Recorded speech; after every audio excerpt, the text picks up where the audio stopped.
Boa tarde, que bom que vocês estão com a gente. O Live Mundi é um movimento e um festival de vida sustentável que desde 2016 inspira a transformar o mundo. Essa é a nossa primeira edição digital e acontece até a sexta-feira, dia 9 de outubro.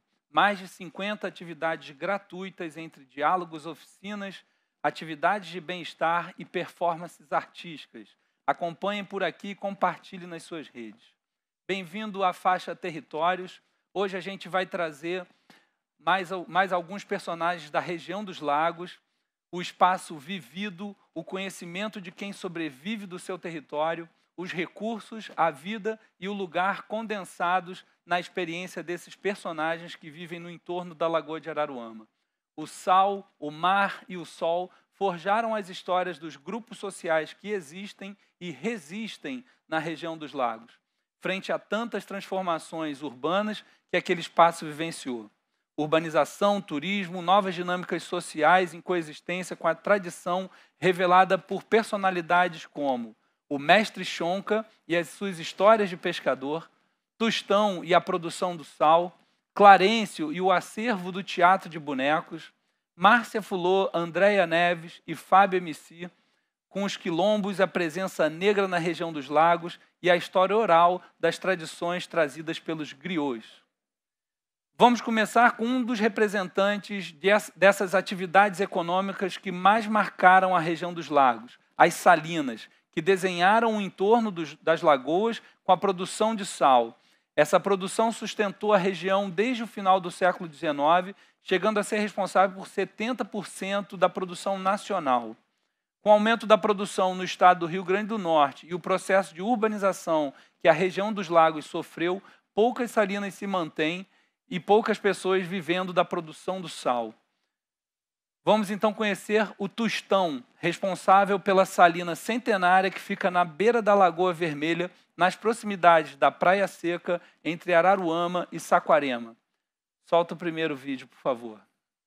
Eu sou o Tostão, salineiro aqui da Praia Seca, mais precisamente aqui às margens da Lagoa Vermelha, em Araruama, aqui no estado do Rio. A produção de sal na Lagoa de Araruama, pelo que eu sei, começou com um alemão de nome Gutenberg, que recebeu terras do Dom Pedro I para iniciar a produção de sal às margens da Lagoa de Araruama, devido à lagoa ser altamente salina. Começou em Cabo Frio e se alastrou para o lado de São Pedro e pelo lado de Arraial do Cabo, chegando até aqui a Araruama. Inclusive chegou a ter salina até numa parte da lagoa que pertence a Saquarema. Saquarema chegou a ter salina, uma. Aí depois foi acabando, não tem mais hoje, claro. Porque Saquarema também chega às margens da Lagoa de Araruama. Bom, meu pai comprou essa salina aqui junto com meu avô, né, na década de 40. Então eu comecei desde criança, aos 6 anos comecei trabalhando em salina, assim, ajudando meu pai, meus irmãos, tudo. E aos 13 anos por aí eu parei e voltei quando eu tinha uns 30 e poucos anos. Aí fiquei até hoje. Você vê se eu preferia ficar aqui do que ficar na cidade. Quando eu comecei a trabalhar na salina, isso aqui é praticamente deserto. Principalmente aqui na Lagoa Vermelha, só tinha casa do meu pai e do meu avô. Não tinha mais ninguém. Eu passava aqui semanas sem ver outra pessoa praticamente. Todas as pessoas que moravam aqui se conheciam. Todo mundo era conhecido. Vivia só aqui, do outro lado da lagoa, né? Nessa época eu estava começando a fazer uma estrada. Antes todo o contato era feito através de barco, com a sede que era Araruama, que era chamada Vila, a Vila de Araruama.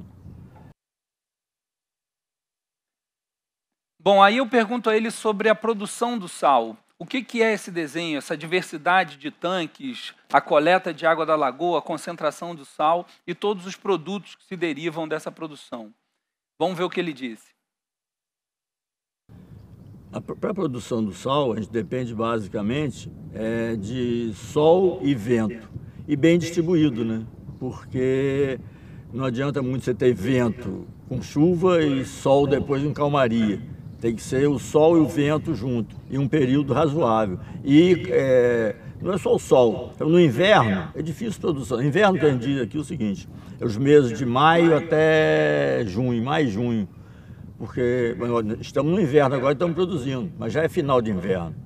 Então a temperatura já subiu, as condições de evaporação já melhoraram, já começou a produção. Durante o seu período só faz manutenção, porque ela tem que ficar sempre coberta de água. Tirou a água da salina, destrói tudo. Em poucos meses ela vai embora. Essa água tem que ser bombeada. E essas bombas, a maioria que é usada são as bombas eólicas, né? Então, o que é mais barata, então usa o próprio vento para elevar essas águas. Então, com a elevação dessas águas, são distribuídas em tanques de carga, depois evaporadores, e ao final chega num ponto aos cristalizadores, onde faz a retirada do sal. Os primeiros a receber a água dos cataventos são chamados tanques de carga, juntando essa água ali, né? E depois vai distribuindo em outras partes, à medida que vai evaporando, vai colocando mais água, até chegar na concentração de 26 graus Bomé. O cloreto de sódio, né, o sal de cozinha, ele é mais pesado que a água, ele fica no fundo, a gente recolhe com o rodo. O que tem que ficar mais leve que a água é a flor do sal. Não que ela seja mais leve que a água, é que o seguinte, ele se forma como se fossem umas conchas, como pétalas pequenas. Então, quando dá a formação, ela fica sobre a água, pelo formato dela. Aí vai juntando uma nas outras, cobre a água por cima. Então, a flor do sal, ela fica em cima da água. Aí você recolhe com uma peneira. Ou não, quando chega à noite, com o próprio sereno, ela vai para o fundo. Aí você não pode mais colher, porque a primeira contaminação da flor do sal é o próprio sal. Flor do sal não pode ter sal, senão está contaminada, já não tem o valor gastronômico, isso vai embora. Inclusive, a formação dele não é em cristal, é em bastonete. Você botou no microscópio, é totalmente diferente uma coisa da outra. Aí você põe na boca, ele não agride, né? Você sente sabor, então o valor é muito maior também. O mercado da flor do sal realmente é muito pequeno, é só para consumo próprio das pessoas que compram. E é vendido em pequenas embalagens aí na beira da pista, praticamente. Agora, o sal, a produção hoje, acho que na Praia Seca toda, a Lagoa de Araruama hoje, que pode produzir aí 20 a 30 mil toneladas anuais. Já produziu muito mais, acho que já chegou até 100, quase 100 mil toneladas. Hoje, acho que máximo para chegar a 20 mil toneladas, que as salinas diminuiu a quantidade de salinas, a água está menos salina, o teor de sal na água está menor, então diminuiu muito essa quantidade de sal. Uma grande parte desse sal aqui é vendido para sal cisne, para derreter e fazer o sal refinado, e a outra parte é vendida para Minas, São Paulo, Paraná, basicamente para salga de couro, salga de tripa e em pequena, menor quantidade assim, para ração animal. Para quem não sabe, a região dos lagos é um enclave semiárido no ambiente tropical do Rio de Janeiro. Ali chove mais ou menos o que é semelhante ao sertão seco do Nordeste, em torno de 700 milímetros anuais. Só para a gente ter uma ideia, no Rio de Janeiro chove 1.500, 1.600 milímetros anuais. Então, a gente está falando de um ambiente seco, com muito vento, e justamente o mestre Tostão se organiza a partir dessa dinâmica climática para entender o processo de produção do sal. Pois então, a gente, continuando a conversa, eu perguntei a ele sobre as condições atuais, onde a pressão imobiliária, o processo de urbanização vem modificando a paisagem e impõe outras relações territoriais. E aí eu pergunto como que ele vê essas mudanças nos modos de vida, o que mudou no mercado do sal, e aí ele vem dizer para a gente sobre a população flutuante da região dos lagos, né, a chegada do turismo com grande força, o decreto do Parque Costa do Sol, que também é uma gestão territorial importante na área, e a mudança da salinidade nas lagoas em função dos efluentes de água doce vindas do esgotamento sanitário. Vamos ver o último trecho da entrevista do Tostão. A diminuição da produção aqui, a diminuição do número de salinas, foi ocasionada pela expansão da indústria do Nordeste.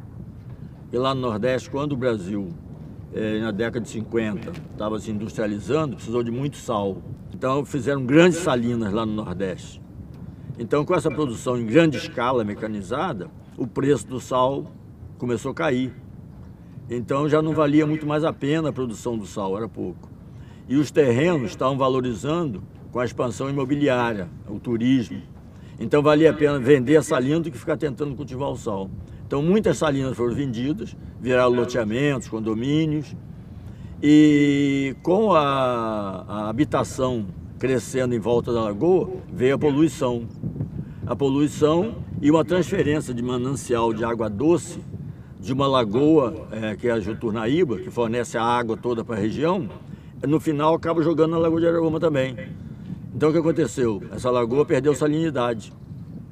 Além de poluída, perdeu salinidade. Então, duas coisas, diminuiu as salinas pela expansão imobiliária, e a expansão imobiliária trouxe a poluição. O turismo, né, que ocupou esse espaço, para a região trouxe ganhos, claro, né? Você tem a parte ruim, que é a poluição, que é a destruição de algumas partes da lagoa, mas houve assim uma expansão do mercado de trabalho. Muita gente, né, trouxe emprego para cá. A construção civil, a manutenção dessas casas todas, de terrenos e tudo, aumentou muito a questão do mercado de trabalho aqui. Em pouco tempo, acho que aumentou 10 vezes a população, né? Sem falar na flutuante, né? Final de semana, aquilo enche demais, chega a ficar complicado até. Na lagoa aqui, sempre teve muito peixe. Na Lagoa Vermelha também tem a tainha, daqui é uma beleza, uma tainha maravilhosa que tem nessa lagoa. Tainha, carapeba e perumbeba, que dá nessa lagoa aí. Mas agora não se pode pescar na realidade, porque já está dentro do parque, né? Parque estadual, já é proibida a pesca.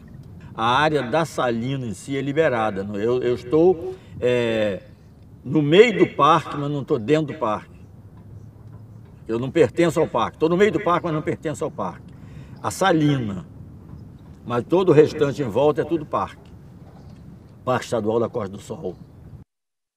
A criação do parque, para a gente aqui, na realidade, não mudou nada, porque o que eu continuava com a minha atividade é uma atividade que é não poluente, não afeta o meio ambiente, nada, ela é sustentável. Então não afeta na realidade para mim. E também foi criado o parque, mas o Estado em si não deu muita atenção. Primeiro que eu tinha que fazer, criar o parque, tinha que indenizar as pessoas, né? E não foi indenizado ninguém, nada, então, e não tem, hoje as invasões continuam do mesmo jeito, lá pro lado de Figueira, Raul do Cabo, continua muita invasão. De vez em quando vem lá o pessoal do IBAMA, INEA, todos, né? Tira um monte de gente, no mês seguinte está tudo de novo. E é problema social, cara. Não resolve assim fácil, não. Sem dúvida, a grande dificuldade de gestão, mas toda a força aí ao mestre Tustão, ao Parque Costa do Sol, a todo o processo de gestão da região. Muito obrigado, Tustão. A gente tirou ele do dia de trabalho dele e ficamos ali no sol fazendo a entrevista, mas o resultado foi maravilhoso. Muito obrigado pela sua contribuição e muito sucesso no seu trabalho. Pois então, aí a gente continuou até Arraial do Cabo, onde a gente conheceu na Praia Grande um outro mestre do saber, o importante mestre Chonca, representante dos pescadores artesanais dessa região ancestral de pesca. A ponta do Cabo Frio, na verdade, é uma estrutura geológica que avança em direção à plataforma continental sob as águas do mar. E é justamente aí que o litoral sofre aquela inflexão, né? O Brasil deixa de ter um litoral norte-sul para um litoral leste-oeste, aqui no estado do Rio de Janeiro, e por conta dessa estrutura geológica, a corrente fria que vem da Malvinas ressurge nessa região.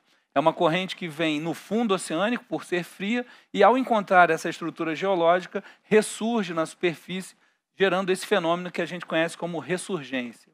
Não à toa, as águas frias vindas do Polo Sul trazem uma diversidade enorme de nutrientes que promove aí a proliferação de peixes e diversas formas de vida marinha, e que naturalmente atraíram os pescadores, que deram origem à própria formação do Arraial do Cabo, né? Essa atividade foi protegida em 97 pelo decreto da Reserva Extrativista de Arraial do Cabo, a Resex Arraial do Cabo, e o mestre Chonca é um desses representantes. E ele vai contar para a gente, então, sobre a atividade da pesca, o conhecimento dos cardumes, o papel de cada pescador na atividade e vários segredos desse saber que expressa um modo de vida que sustentou o crescimento da região. Vamos ao vídeo. Meu nome é Wilson Luiz da Silva. Nasci em São Pedro de Aldeia e sou registrado lá. Vim para Arraial do Cabo com 29 dias de nascido. Estou até hoje. E aqui, já morando em Arraial do Cabo, eu comecei a andar e me chamavam de Chonca, meus irmãos me chamavam de Chonca. E de Chonca ficou que a minha mãe não soube me explicar por que esse nome. Mestre Chonca, porque é mestre do saber. Eu, por exemplo, sou mestre disso aqui. Preparar uma canoa, fazer uma miniatura. Uma canoa dessa aqui em 4 pedaços, eu faço ela novinha e botar na água, não molhar nem o pé. Tudo aqui onde nós estamos eram dunas com árvores. Árvore frutífera, que era pitanga. Mas um cidadão aqui, que é dono desse bar aqui embaixo, ele mandou um trator tirar a terra daqui, a terra lá, para ele fazer uma segunda casa. Então eu, morando ali, eu via a ressaca, aqui, quando dava ressaca no inverno, dava ressaca que jogava o peixe aqui na areia, aqui em cima na areia. E a gaivota ia pegar o peixe. Eu saía correndo de lá, a gaivota se espantava, se assustava comigo e eu pegava o peixe na mão. Com 13 anos, eu morava com o avô. Minha mãe morava encostada, mas o meu avô foi que me criou porque eu era o neto, o homem mais velho. Eu morava com ele e um amigo dele, que era proprietário de uma canoa dessa, estava doente. E foi pedir ao meu avô para mim ir pescar no lugar dele, ficar no lugar dele. E eu fui. Meu avô perguntou se eu queria, eu aceitei. No dia que eu fui pescar, nós matamos 3.000 peixes, em 2 cercos. Peixe de 7 quilos cada um. Foi o meu primeiro dinheiro ganho na pesca. Daí para frente, o meu tio, que era bom pescador, era mestre de pesca, sabia tudo de pesca, ele me convidou para pescar com ele lá na Praia dos Anjos e na Ilha do Farol. E para a Ilha do Farol. Lá pegava tainha, né, onde hoje é Pontal da Atalaia, que é a praia, né? Pegava tainha e lá na Praia do Farol pegava bonito, pegava uma variedade de peixe. Peguei muito peixe lá, muito peixe. Sempre tinha uma canoa na água, com o pessoal dentro da canoa esperando o vigia mandar. O vigia tinha uma variedade deles. Tinha os mais experientes, os pescadores mais velhos, que tinham a vista boa e alcançava o peixe longe, via o cardume longe. Então, se ele avistava um cardume de xarel, por exemplo, ele pegava um pano ou chapéu, fazia sinal. Quando o pessoal da canoa começava a remar, ele levantava os braços e fazia assim. Aí quem estava lá dentro da canoa sabia que era xarel. Não podia fazer barulho, não podia o remo fazer borbolha na água, não podia bater com a corda na borda da canoa, não podia correr na areia, quem estava na areia, não podia correr na areia fazer barulho, porque ele ouve, o peixe ouve longe e se espanta. Então a gente tinha que ser tudo na moita, tudo calminho. Era a função do vigia. Se ele não via xarel, ele via anchova, o sinal que ele fazia já era diferente. Ele fazia com o braço assim, fazia assim, porque é um modo de pescar anchova. Quando joga o anzol e pega o anchova, puxa assim. Então, cada peixe tem um sinal. Se ele via um cardume de tainha, ele fazia assim com a mão. fazia assim com a mão. Então, o pescador dentro da canoa sabia qual era o peixe. O pequeno trecho de imagens que a gente viu é do documentarista Paulo César Saraceni, que documentou a atividade da pesca em 1956. O mestre Chonca já estava lá. E ele, então, traz essas imagens e caracteriza toda essa atividade pesqueira que o mestre Chonca vivenciou. Mas aí eu pergunto ao mestre, então, quais foram as modificações, né? A mudança da chegada do turismo, as transformações urbanas e a chegada da própria pesca industrial. E com isso a triste notícia do fim dos pescadores artesanais e com eles a sua cultura. A pressão sobre o pescado é tão grande que vem acabando com os cardumes antes mesmo deles chegarem ao território da Resex. Então, uma preocupação que aflige não só aos pescadores, mas a todos nós. Não tinha o turismo. Eu, por exemplo, eu tinha um barco de pesca.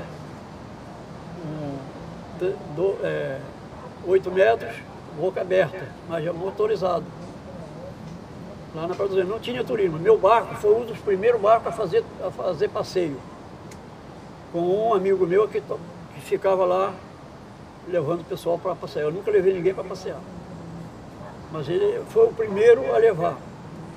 Depois é que começou a vir esses barcos grandes para fazer turismo. Porque não existia isso. Era só barco de pesca. Aí o arraial foi mudando. E o turismo acabou com a pesca do lado de lá. E a rede transparente acabou com a pesca daqui da Praia Grande. Da Praia Grande e das prainhas, que é o Pontal do Atalaia. Hoje, pescador aqui não tem 10. Se conseguir 10 para pescar, 2 é pescador e os outros não são. Não é pescador, porque não sabe fazer nada de pesca. Só sabe puxar a rede. Hoje em dia, o peixe que tem mais aqui, com qualidades, é peixe de alto mar. Alto mar quer dizer, o cara viaja 6 horas de motor para encontrar o peixe. A traineira, que é um barco que pesca com rede, ele não vai lá. Mas tem barcos de Cabo Frio com rede que vão lá.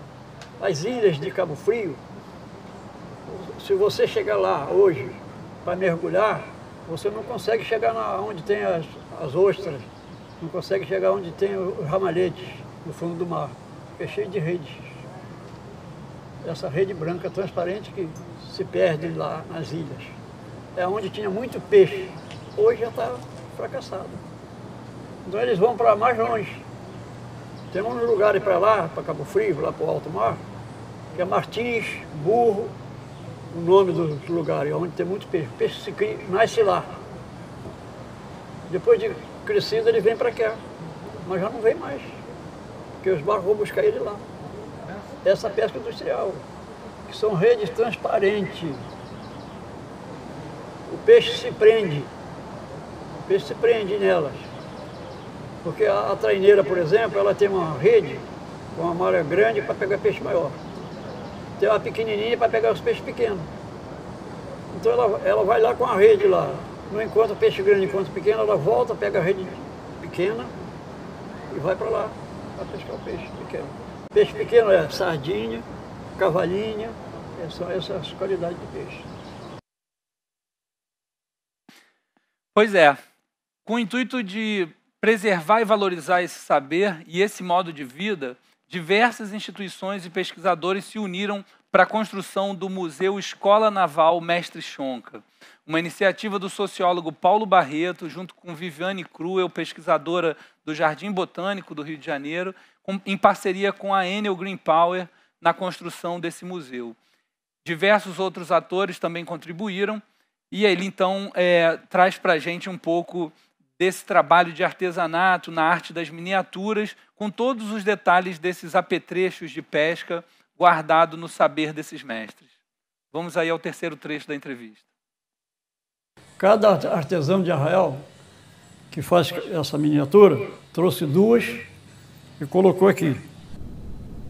Esta canoinha branca que é azul que ali está, foi eu que fiz. As canoas pertencem à pesca. As ferramentas pertenciam ao trabalho da pesca. Museu da Pesca. Essa canoa aqui é um formato da região. Porque as canoas, na verdade, elas não são feitas aqui. Ela vem pronta, todas as canoas que tem em Arraial do Cabo, elas foram feitas em outro lugar. Mas quando chega aqui, alguém que vai mexer, procura fazer o modelo igual aos mais antigos que já existia por aqui. Então aqui, temos aqui o beck, de cada lado uma bolsada. Aqui tem uma toleteira, que é a toleteira da proa. Aqui tem uma toleteira, que é da contra-proa. Essa aqui é da contra-ré. Essa daqui é da ré. Então, ré e contra-proa, rema para o lado de lá. Proa e contra-ré, rema para o lado de cá. E o mestre que fica aqui, ele leva a canoa para onde ele quer. Essa cobertura aqui é simplesmente para proteger a rede, porque a rede era de barbante e no sol e na chuva ela estragava rápido. Então tinha essa proteção aqui. Aqui tem uma tábua aqui, que o pescador fica em pé aqui para puxar a âncora. Tem o nome de paineiro. Aqui tem um outro, que é pequeno, que o pescador, o mestre, fica em pé para manobrar a canoa. E essas duas pontinhas aqui tem o nome de asa. Quando tem uma rede encostada por aqui, que o pescador não pode colocar o remo aqui, ele coloca aqui. Ele coloca aqui, ele faz a manobra para lá, ou coloca aqui e faz a manobra para lá. É simplesmente para essa finalidade. O remo que serve de leme. Então, supomos se ele coloca o remo aqui para ela rodar para lá, ele está encontrando. É o que nós chamamos, o pescador chama de encontro. Encontra a canoa, aí ele coloca o remo aqui e faz isso.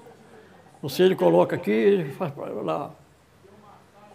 Mas quando ela pega uma onda que corre, se ele tiver com o remo aqui, ele vira o remo para lá assim, que é para ela torcer.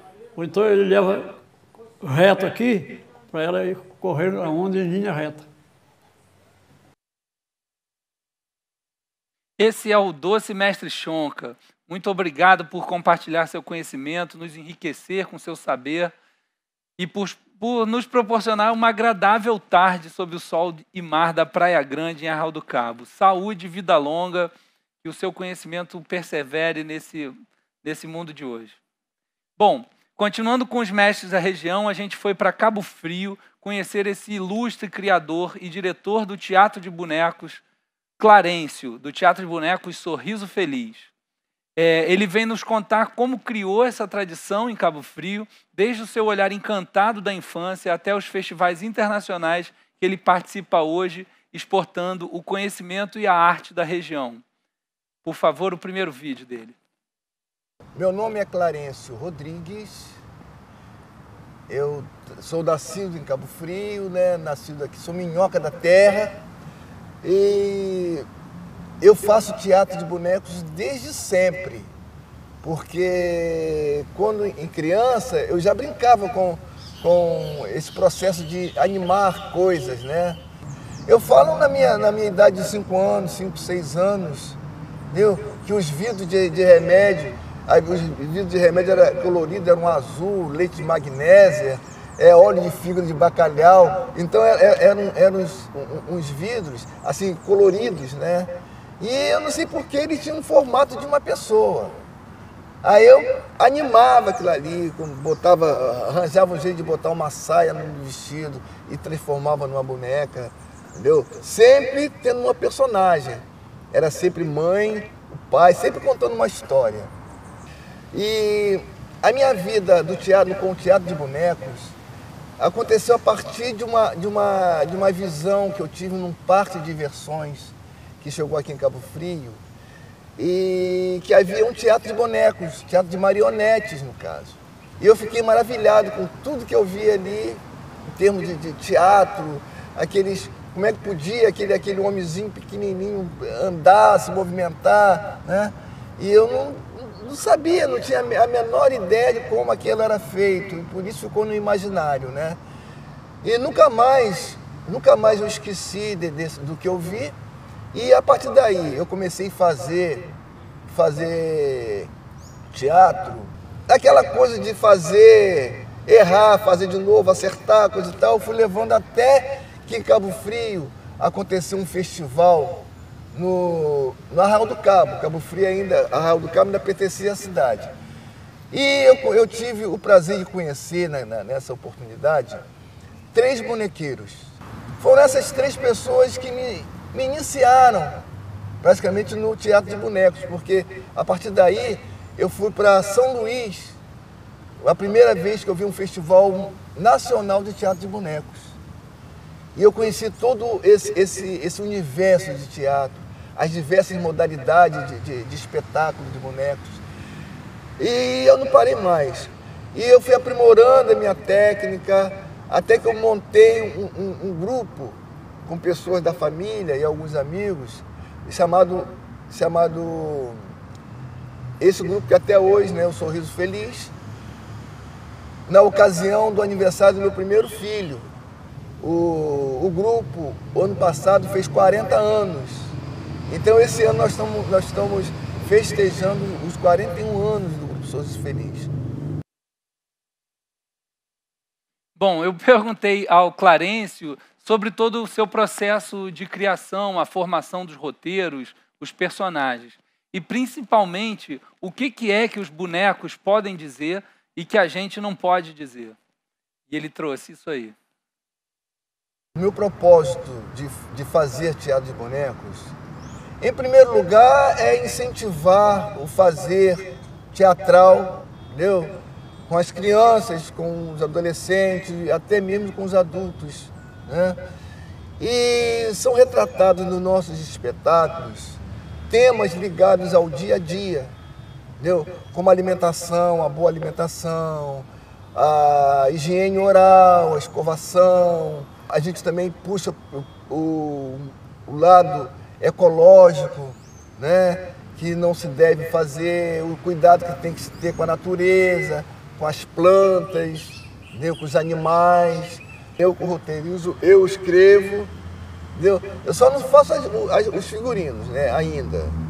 A maioria do texto de bonecos, o humano não diz, devido a censura, devido a opção de argumento, opção de coisas, de obstáculos, né?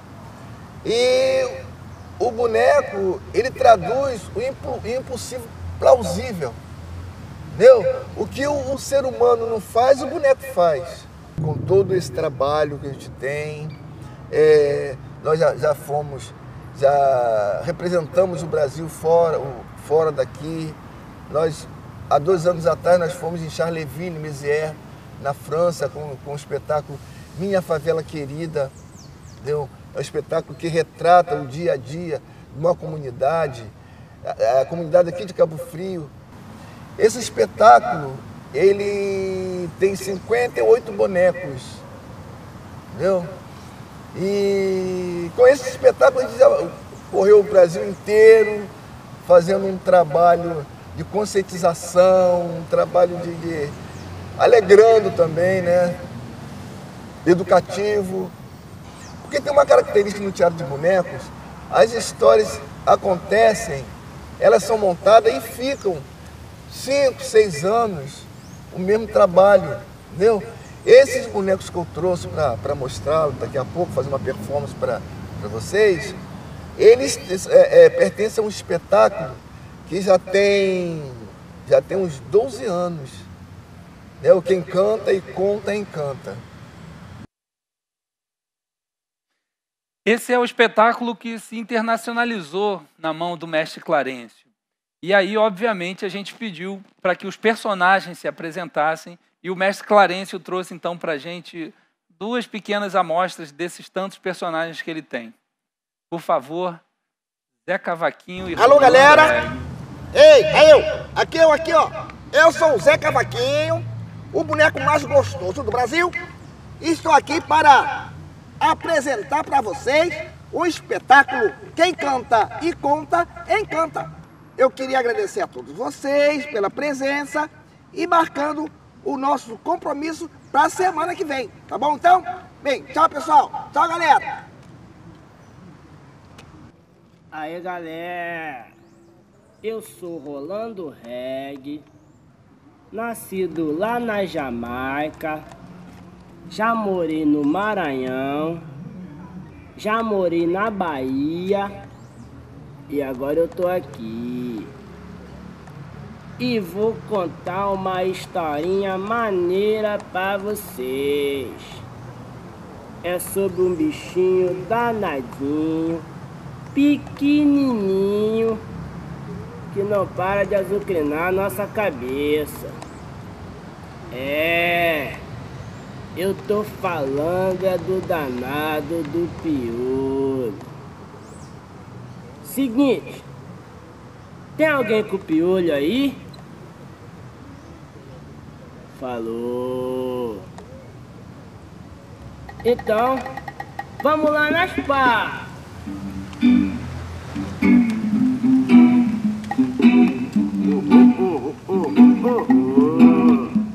Galera, vamos cantar.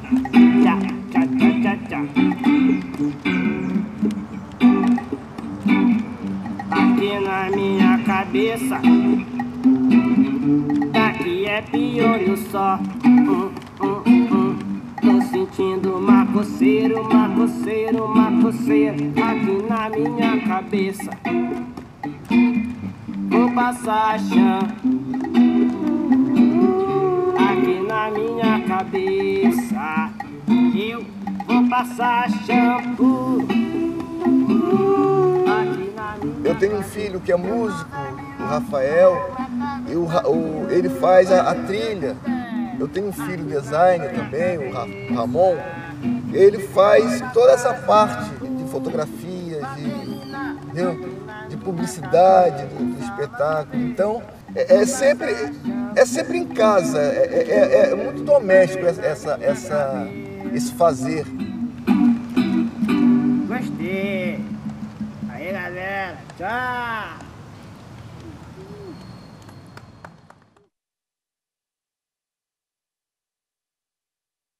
Obrigado, Clarencio. Obrigado, Zé Cavaquinho. E obrigado, Rolando Reggae e todos os seus personagens. Sucesso no seu talentoso trabalho e que o seu teatro encante multidões pelo mundo, Clarencio. Muito obrigado por essa tarde agradável. Bom, por fim, a gente vai trazer aqui a presença negra na região dos lagos, as histórias de todo o povoamento negro na região dos lagos, e a gente entrevistou as personalidades do Griot, um grupo de pesquisa, difusão e memória em tradições afro, e que apoia todo o movimento negro na região dos lagos.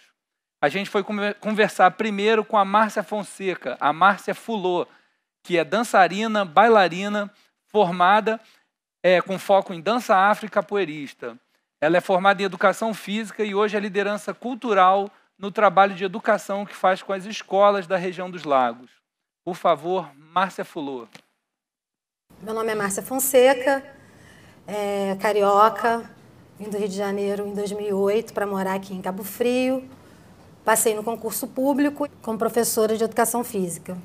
E aí venho e me deparo com essa realidade na educação aqui, que eu não tinha esse contato, eu não sabia exatamente como era dar aula no ensino público. E aí venho para poder tentar minha vida aqui e trazer aí meus conhecimentos, minhas experiências para agregar na minha prática educativa. Na verdade, eu tenho formação de dança, de bailarina no Centro de Dança Rio e sempre tive contato com a dança, né? E formação de bailarina, então tinha também danças afro. Sem contar que a capoeira é algo que sempre fui apaixonada desde criança. Mas a dança afro me localizou enquanto corpo negro, mulher, me identifiquei imediatamente com a dança afro. E aí um dia, vindo de uma escalada, passei na Lapa e vi um senhor negro tocando uma conga como essa, acho que era verde, se não me engano. E aí aquele som, falei, gente, o que é aquilo? Cheguei perto, todo mundo foi chegando. E aí, quem é essa pessoa, né? Mestre Darcy. Falei, meu Deus do céu, que maravilha, que é isso? Imediatamente me apaixonei. Falei, cara, eu quero isso, quero fazer isso. Eu comecei a mergulhar nesse universo. E aí me apaixonei, só que ainda não tinha um link entre a questão política, né? De enfrentamento ao racismo, de enfrentamento a essas questões inerentes ao negro, ao corpo negro, e essas manifestações. E aí eles me colocam numa escola de periferia, aqui na periferia de Cabo Frio, no bairro de Monte Alegre, Boca do Mato, fica ali.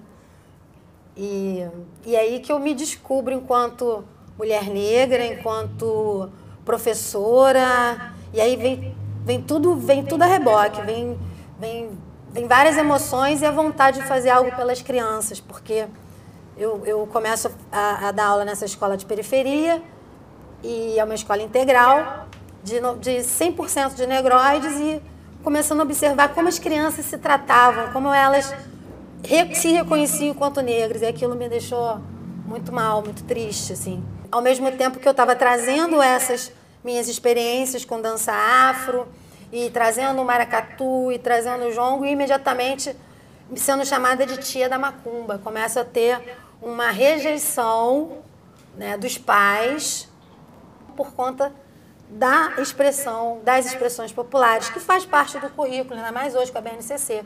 Faz parte por conta da 10.639 e a 11.645/08, a inserção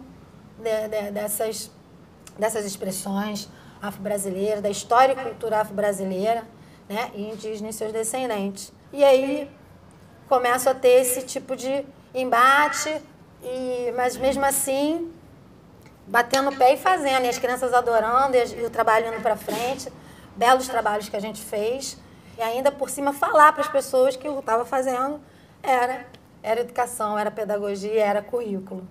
E aí começa a mudar porque o trabalho começa a sair, extrapola os muros da escola.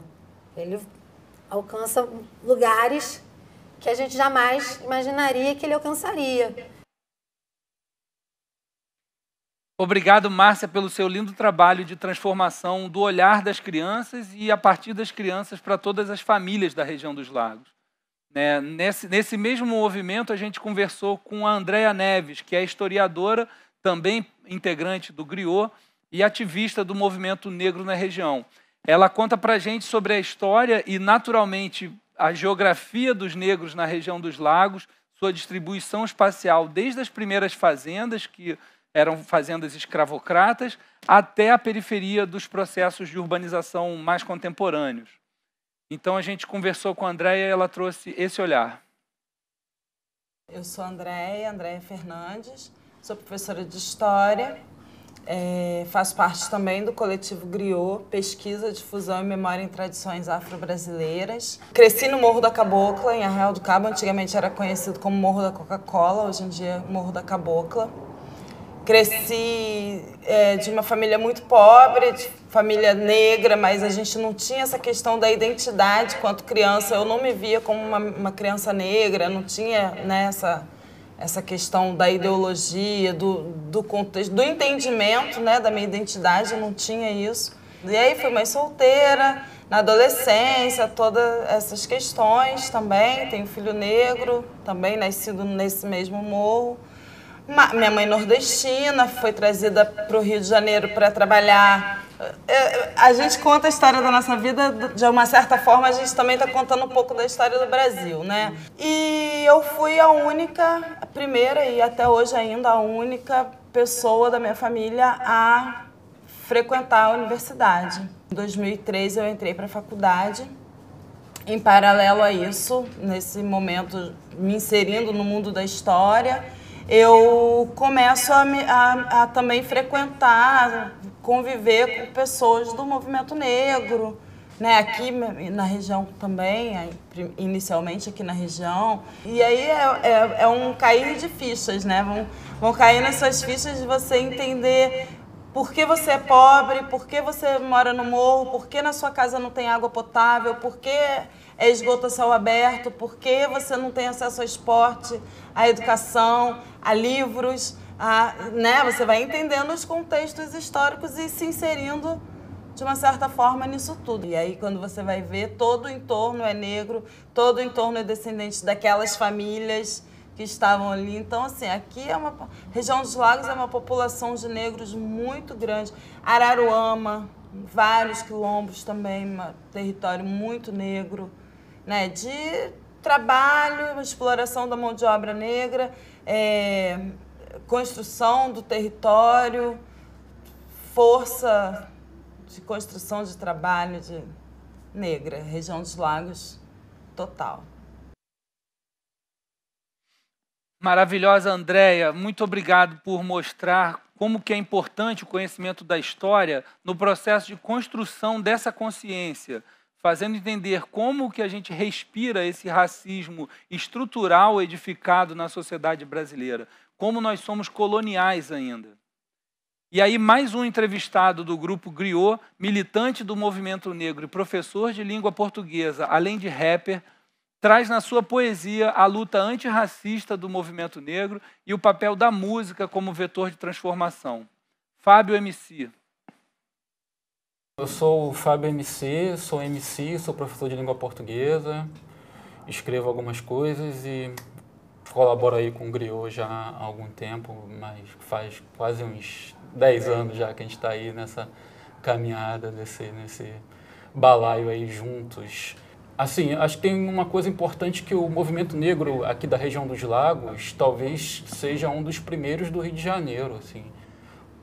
Você tem um movimento que começou na década de 80, que é o MCPCN, Movimento Cultural de Pesquisas e culturas negras, né?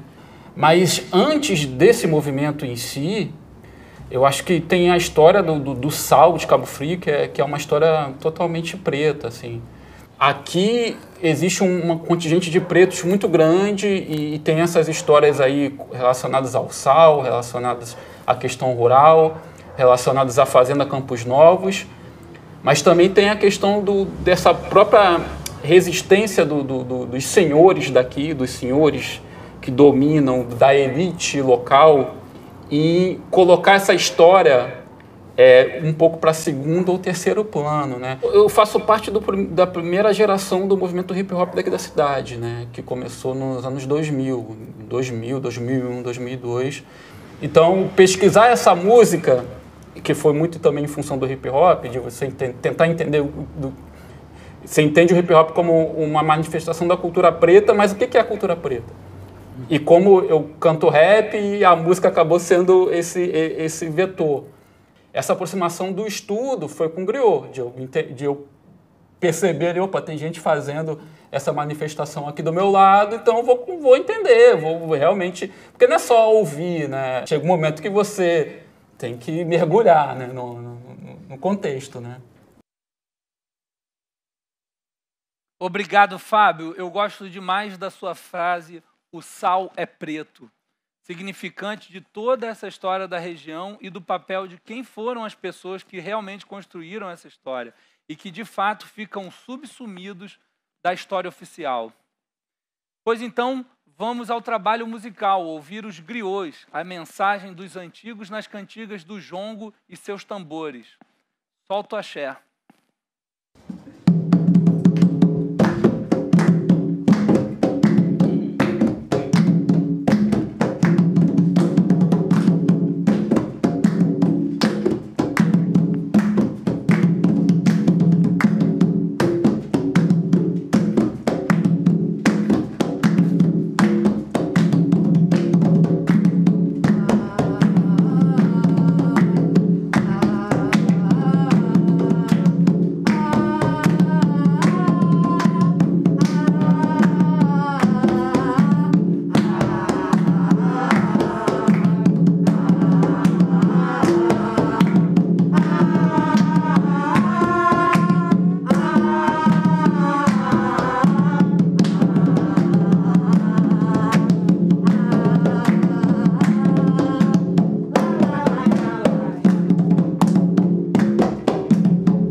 com lenço. Navio já foi embora, crioula, abana com lenço.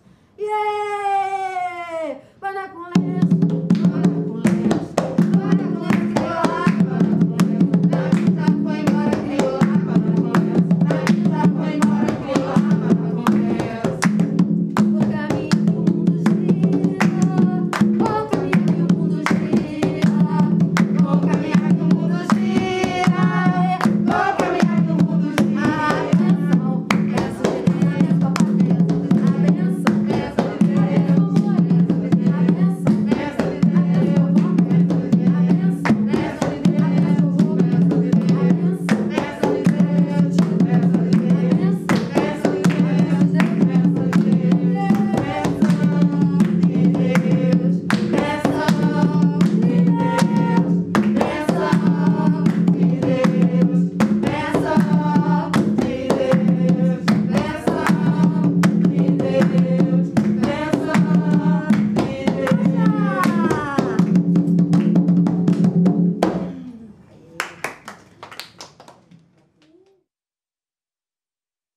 Obrigado, Márcia.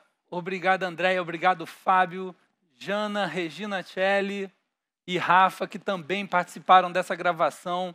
Muito obrigado, mais uma vez, a todos vocês que reproduzem a riqueza cultural da região dos lagos. Axé. Nosso papel aqui é revelar o óbvio, revelar que existem vozes que representam pessoas e formas de viver e de saber.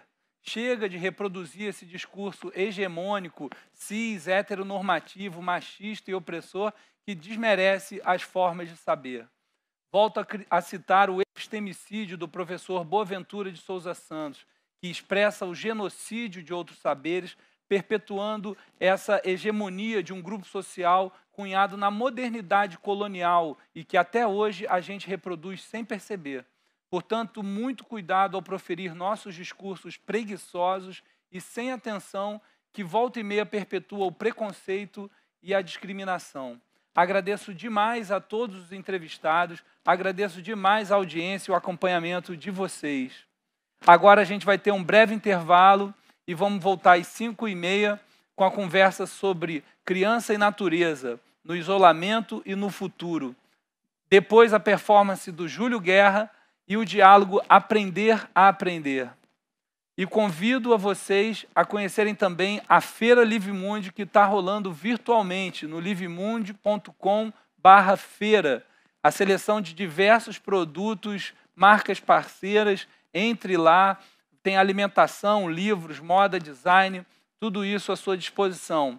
Agradeço mais uma vez e a gente continua com a Faixa Territórios amanhã, 4 horas. Um abraço e axé.